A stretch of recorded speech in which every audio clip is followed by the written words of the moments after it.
तुम्ही मटण रस्सा या रीलला खूप सारं असं प्रेम दिलं, म्हणून मी तुमच्यासाठी संपूर्ण अशी रेसिपी घेऊन आली। सर्वात आधी तर एक मध्यम आकाराचा कांदा आपण मस्त गोल्डन फ्राय करून घेतला, म्हणजे तेलामध्ये तळून घेतला, आणि अर्धा ते 1 किलो मटण आपण मस्त आता शिजवून घेणार आहोत। आता मटण शिजवण्यासाठी आपण गरम पाणीचा वापर करतोय। गरम पाणी टाकल्यानंतर मी थोडी हळद टाकली। हळद टाकल्यानंतर थोडं चवीप्रमाणे आपण आता याच्यामध्ये मीठ घालणार आहोत। मीठ घातल्याने मस्त असा रस्सा चुसी आणि पीस पण असे आळणे वगैरे लागत नाही। आता हा मसाला आहे, मी थोडी कोथिंबीर नंतर थोडे कांदे, भाजलेले खोबरं आणि लसूण टाकलंय, जिरं, मिरची पावडर आणि आपण हळदीचा वापर करतोय। मसाला मी नंतर घालणार आहे।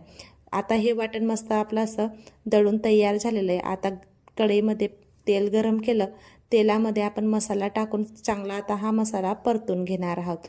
मसाला खाली करपायला नको म्हणून आपण जे आळणं पाणी असतं ना, म्हणजे पिवळा रस्सा, तो रसाचा वापर करतोय। बघू शकता आपण रसा टाकल्याने अजिबात खाली मसाला असा करपत नाही। जर तुम्हाला ही रेसिपी थोडी जरी आवडत असेल ना, तर रेसिपीला एक लाईक करून कमेंटमध्ये नक्की सांगा तुम्हाला ही रेसिपी कशी वाटली। आणि जर संपूर्ण तुम्हाला ही रेसिपी पाहायची असेल तर आपल्या यूट्यूब चॅनलवर तुम्ही विजिट करू शकता।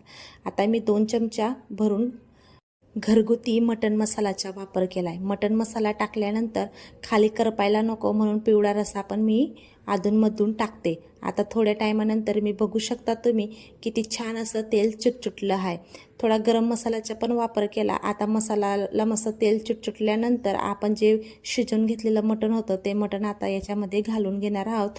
आणि तुम्हाला एक विनंती आहे, जर आपण मटण रस्सा वगैरे किंवा चिकन रस्सा वगैरे बनवतो तर गरम पाणीचाच वापर करायचा आहे। आता पिवळा रस्सा टाकून थोडं लागेल तेवढं मी गरम पाणीचा वापर केला आणि थोडं एसरचं पीठ घालून आता हा रस्सा मस्त असा चाळून घेणार आहोत। बघू शकता मस्त असा घट्टसर आपला रस्सा बनून तयार होतो।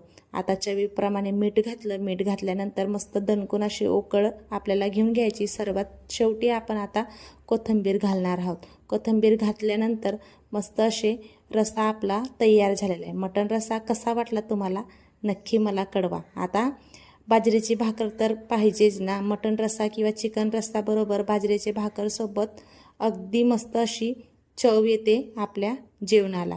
आता भाकर पण आपली बनून तयार झाली आहे। तुम्ही कोणत्या भाकर बरोबर ही भाजी खाता किंवा मटण रस्सा चिकन रस्सा खाता ते मला कमेंटमध्ये सांगा। आता मस्त आपली मटण रस्साची रेसिपी तयार झाली।